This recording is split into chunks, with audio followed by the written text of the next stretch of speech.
바울의 당부라고 하는 제목으로 함께 은혜받기를 원합니다. 지난 시간에 말씀드린 바와 같이 디모데 후서는 사도 바울의 마지막 서신서가 됩니다. 그렇기 때문에 유언과도 같은 이제 그런 내용이고, 또 자신의 후계자 디모데에게 이제 아버지의 심정으로 여러 가지를 당부하는 내용이 오늘 디모데 후서가 되겠습니다. 14절에서 보는 바와 같이 내가 너에게 부탁한 아름다운 것을 지키라, 이렇게 말을 남기죠. 다시 말하면 디모데가 자신의 뒤를 이어 이제 후계자가 될 때에 사명 감당을 잘 해주기를 원하는 마음으로 이와 같은 이야기들을 쓰게 됩니다. 그러면 사도 바울이 부탁했던 그 아름다운 것, 그것이 무엇일까요? 첫 번째는 신앙의 정체성을 분명히 하라, 이렇게 말씀하고 있죠. 신앙의 정체성이 뭔가요? 하나님의 은혜로 구원받았다고 하는 그 사실을 분명히 깨달으라, 이렇게 말하죠. 9절에 나와 있죠. 하나님이 우리를 구원하사 거룩하신 소망으로 부르심은, 하나님이 우리를 부르신 이유가 있다면 그런 뜻이죠. 우리의 행위대로 하심이 아니요 오직 자기의 뜻과 영원전부터 그리스도 예수 안에서 우리에게 주신 은혜대로 하심이라. 오직 자기의 뜻은 누구의 뜻인가요? 뒤에 예수님이 나오니까 앞에는 성부 하나님을 이야기합니다. 성부 하나님의 뜻, 그것이 무엇입니까?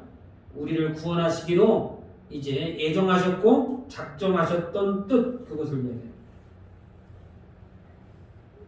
이러한 이제 예수님이 이제 대속물이 되어서 우리의 죄를 대신하고 십자가에 죽으시기로 그렇게 계획을 세우시니, 그런 뜻을 가지신 이가 누구냐면 성부 하나님이죠. 그래서 오직 자기의 뜻과 영원전부터 그리스도 예수 안에서 우리에게 주신 은혜, 다시 말하면 예수님의 은혜로 우리가 구원받았다는 거예요. 다시 한번 말씀드리면 하나님이 우리를 구원하시고 거룩하신 소명으로 부르신 이유가 있다면 그것은 우리의 노력으로 된 것이 아니라는 거예요. 우리의 행위대로 된 것이 아니라 오직 하나님의 뜻과 예수님의 은혜로 우리가 구원받은 것, 그것을 분명히 알아야 할 것이다, 이렇게 말하고 있습니다. 10절에서는 뭐라고 말하고 있습니까? 이제는 우리 구주 그리스도 예수의 나타나심으로 말미암아 나타났으니, 나타나심으로 말미암아 나타났단 말이 두 번 나오죠. 예수 그리스도가 이 땅에 오심으로 말미암아 하나님의 뜻이 나타났다, 그 얘기입니다. 그는 사망을 패하시고, 예수님이죠. 예수님이 부활하심으로 사망을 패하시고 복음으로써 생명과 썩지 아니할 것을 드러내셨다라고 말하고 있습니다. 예수 그리스도가 이 땅에 오셨고 그가 부활하심으로써 사망 권세를 이기셨는데, 이와 같은 복음으로써 우리가 구원받게 되었노라. 이 사실을 분명히 해야 할 것이다, 이렇게 당부하고 있습니다. 바울이 생각할 때에 자신의 뒤를 잇는 후계자가 되려고 한다면, 한 교회의 사명자가 되기를 원한다면, 적어도 저와 여러분들이 진실한 성도가 되기를 원한다면 분명히 알아야 된다는 거예요. 아무리 철부지라도 부모님이 나가서 허리가 구부러지도록 일하고 자녀들을 위해서 애쓰는 것을 자녀들은 알아야 된다, 그 얘기입니다. 마찬가지로 아무리 나는 예수 믿는 게 뭔지 잘 몰라요 라고 믿음이 없는 성도라도 분명히 알아야 할 것 한 가지가 있다는 것. 그것은 우리가 어떻게 구원받았는지, 그것은 알아야 된다는 것이죠. 아무리 철없는 자녀라도 어떻게 해서 이 땅에 남았는지, 엄마 아빠가 어떻게 고생해서 이만큼 가정을 이루었는지 알 것은 알아야 된다는 것이죠. 사도 바울이 비장한 심정으로 마지막 유언과도 같은 그 이야기의 첫머리에서 당부하는 것이 뭐예요? 신앙의 정체성을 분명히 하는 것. 하나님의 사랑과 예수님의 은혜로 우리가 구원받았음을 인정하라는 것이죠. 우리의 행위대로 내 노력으로 여기까지 올라온 것이 아니라는 거예요. 그렇게 하지 않으면, 신앙의 정체성을 분명히 하지 않으면 우리의 신앙이 어떻게 됩니까? 이랬다 저랬다. 상황이 좋으면 충성된 일꾼처럼 열심히 우리가 섬기고 또 말하고 행동하지만, 상황이 나빠지면 슬그머니 교회를 뒤로 하게 되죠. 언제든지 그렇게 할 수 있는 것이 성도입니다. 사람이 그렇다는 거예요. 그 사람의 심중을 꿰뚫어보고 지금 사도 바울이 디모데에게 이야기합니다.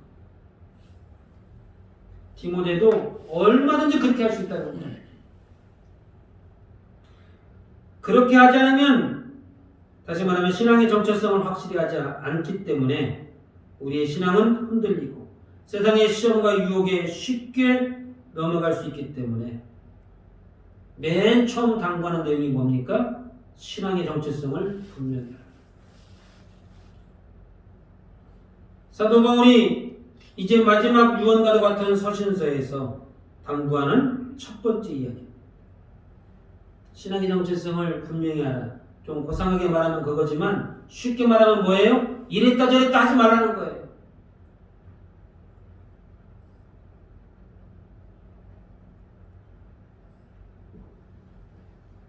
그러므로 저와 여러분들도 예수님의 뒤를 따르는 제자된 삶을 살고자 한다면, 적어도 우리가 성도라고는 이름을 가지려고 한다면 우리의 신앙의 정체성을 확실히 하시기를 바랍니다.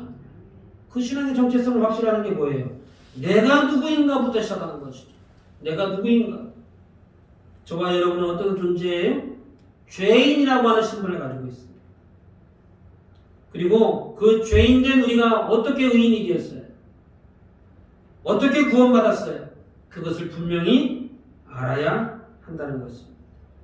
저와 여러분이 죄인이었으나 십자가의 보혈로 구원을 받았고 이제는 하나님의 자녀가 되었음을 확신하셔서 흔들림이 없는 신실한 성도가 되시기를 주님의 이름으로 축원합니다. 사도 바울이 당부하는 두 번째가 무엇입니까? 고난도 부끄러워하지 마라.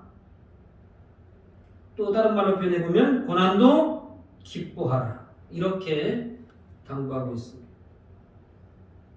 12절에 보니까 이로 말미암아 내가 또 이 고난을 받되 부끄러워하지 아니함은, 이렇게 말하고 있죠. 왜 부끄러워하지 않는데요? 11절에 나와 있죠. 내가 이 복음을 위하여 선포자와 사도와 교사로 세우심을 입었노라. 하나님으로부터 직분을 받고 저와 여러분들이 권찰로서 또 집사로서 또 권사로서 이제 세우심을 받았기 때문에 우리에게 당하는 고난도 이제 마땅히 여기고 기뻐해야 된다 말하고 있습니다. 12절에서는 뭐라고 말하고 있습니까? 이제 이것으로 인하여, 다시 말하면 그렇게 세우심을 입은 것 때문에 우리가 고난을 받게 되는데 그것으로 인하여 우리가 부끄러워하지 않는다 라고 말하고 있습니다. 부끄러워하지 않는 이유, 그게 무엇인가요? 두 가지를 이야기하고 있습니다. 12절에 보니까 이로 말미암아 내가 또 이 고난을 받되 부끄러워하지 아니함은 내가 믿는 자를 내가 알고 내가 믿는 자를 내가 안다, 이렇게 말하고 있죠. 내가 믿는 자가 누구예요?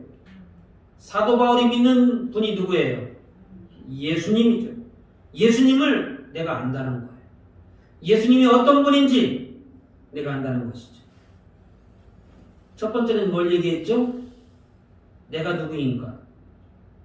내가 어떻게 구원받았는가? 신앙의 정체성, 자기 자신에 대해서 확신을 가지라, 이렇게 말하고, 두 번째는 뭡니까? 예수님에 대해서 우리가 알게 된다, 알아야 된다, 이렇게 말하고 있습니다. 내가 예수님이 어떤 분인지 내가 잘 알기 때문에, 그러기 때문에 고난도 부끄러워하지 않는다. 이렇게 말씀하고 있죠. 예수님이 우리의 죄를 위하여 십자가에 죽으셨고, 그리고 사망 권세를 이기고 다시 부활하셨다고 하는 것, 그것을 내가 안다는 거예요. 예수님이 죽음으로 그냥 끝났다면 예수 믿을 이유가 없죠. 그런데 예수님이 다시 부활하셔서 부활의 첫 열매가 되셨죠. 그렇기 때문에 오늘 우리가 당하는 이 고난도 부끄러워하거나 힘들어할 이유가 없다는 것입니다. 왜냐하면 이것은 이제 주님 오시는 그날에 영광의 면류관이 될 것이고, 우리도 이제 부활에 동참하게 될 것이기 때문에 이 고난은 그렇게 영광의 면류관을 받는 그 과정 중에 한 가지일 뿐이다, 그 얘기죠. 그러니까 부끄러워할 이유가 없고 오히려 기뻐하고 감사해야 된다는 것을 이야기하고 있습니다. 두 번째 이유는 무엇인가요? 12절 끝에 보니까 또한 내가 의탁한 것을 그날까지 그가 능히 지키실 줄을 확신합니다. 내가 의탁한 것, 다시 말하면 사도 바울이 여러 가지 이제 기도 제목으로 의탁을 했을 것입니다만, 오늘 본문의 내용을 가지고만 이야기해 본다면 11절에 선포자와 사도와 교사로 세우심을 입었기 때문에 그것을 감당하는 데 있어서 필요한 것들을 이제 의탁했을 것입니다. 그런데 그것들을 잘 감당하도록 의지하고 의탁할 때에 어떻게 한다고요? 그가 주님이 능히 지키실 줄을, 끝까지 지켜주실 것을 확신한다. 이렇게 말합니다.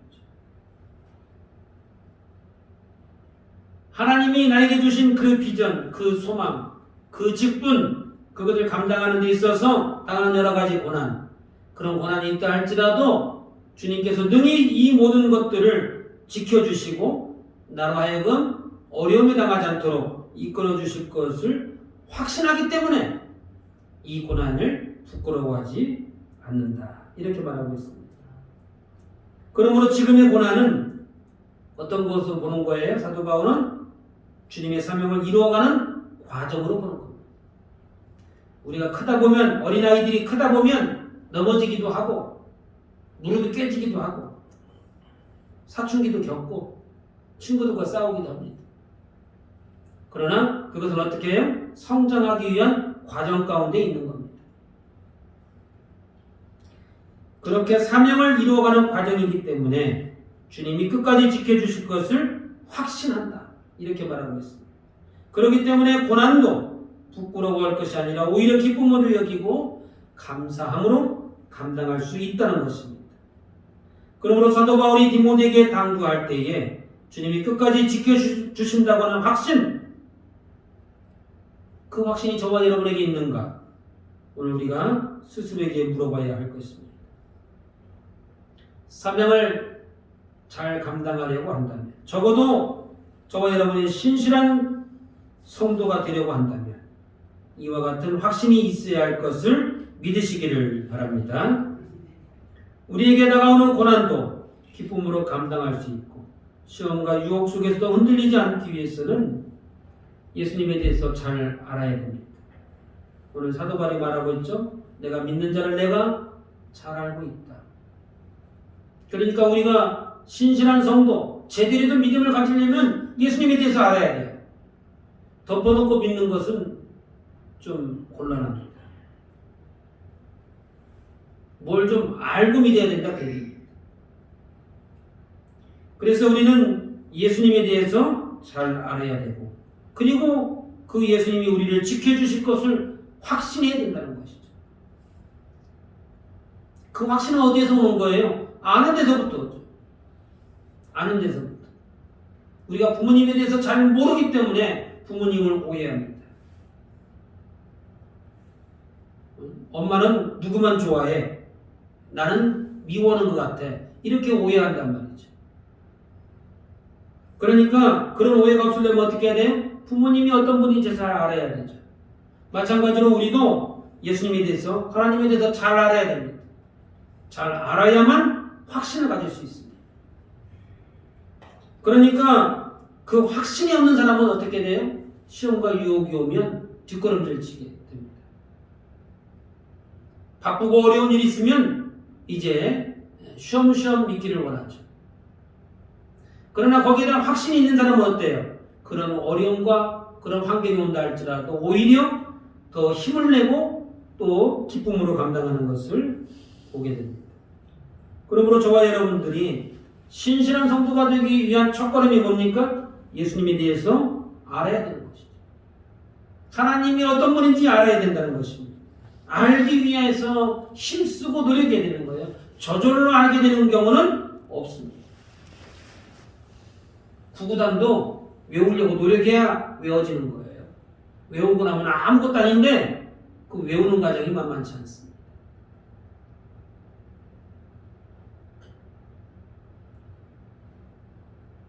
그러므로 끝까지 지켜주신다는 그분의 약속을 믿고 확신하셔서 신실한 성도가 되시기를 주님의 이름으로 축원합니다. 마지막으로 사도 바울은 디모데에게 간곡히 부탁하는 것이 있는데 그것은 13절과 14절입니다. 너는 그리스도 예수 안에 있는 믿음과 사랑으로서 내게 들은 바가 뭐죠? 바른 말을 본받아 지키고 너희 안에 거하시는 성령으로 말미암아 내게 부탁한 아름다운 것을 지키라. 내게 들은 바. 다시 말하면 사도 바울에게 배우고 가르침을 받은 그것, 그 바른 말, 그것을 어떻게 하라고요? 본받아서 지키라. 이렇게 말합니다. 지키라.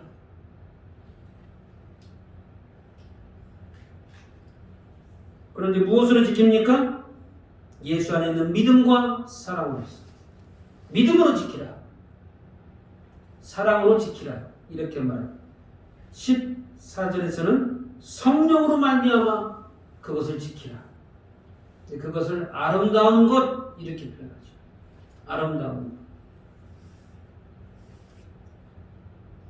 다시 말하면 믿음과 사랑 그리고 성령으로 말미암아 내게 들은 바 하나님 앞에서의 신앙 그 신실함을 지켜가라 이렇게 말하고 있습니다. 모든 일을 사람의 힘으로 하는 것이 아니고 하나님 말씀을 듣고 배운 대로 그대로 하라는 거예요. 하다 보면 좀 충돌이 생기죠. 내가 배운 것은 이것이 아닌데 내가 배운 것은 이것이 아닌데 세상살이가 나를 가만 놔두지 않습니다. 그래가지고 이렇게 해야 돼 저렇게 해야 돼 주일 성수를 해야 돼 말아야 돼 이런 상황에서는 하나님도 이해하시겠지? 우리가 그렇게 생각을 합니다만 그러니까 우리가 하나님 말씀대로 말씀을 배운 것하고 삶을 살아가는 것하고는 충돌이 있을 수 있다 그 얘기입니다. 그런데 사도 바울은 뭐라고 말합니까? 내게 들은 바 그것을 그대로 행하라 이렇게 말하는 거죠. 다시 말하면 모든 일을 감당할 때에 사람의 힘으로 세상의 원리로 하는 것이 아니고 하나님 말씀을 듣고 배운 대로 그대로 하라 이렇게 말씀하고 있습니다. 그런데 그것을 행하는 그 방법이 있어서 오직 성령의 역사하심으로 성령의 인도하심을 따라 우리의 본분과 사명 그리고 그 아름다운 것을 지켜가라 이렇게 말씀하고 있습니다. 말씀을 맺기를 원합니다.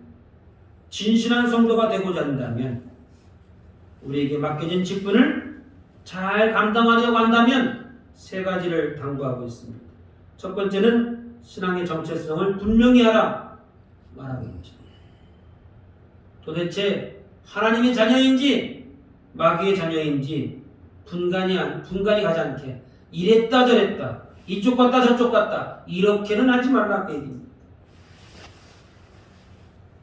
우리의 구원은 우리의 노력으로 된 것이 아니고 하나님의 뜻과 예수님의 은혜로 된 것임을 분명히 하라는 것이죠. 시련과 고난 속에서 우리의 신앙이 흔들리는 것이 아니고 오히려 일관된 믿음의 자세 그것이 필요하다 이렇게 당부하고 있습니다. 두 번째는 무엇인가요? 그런 시련과 어려움 속에서도 하나님이 지켜주시고 예수님이 인도해 주실 것을 확신하라.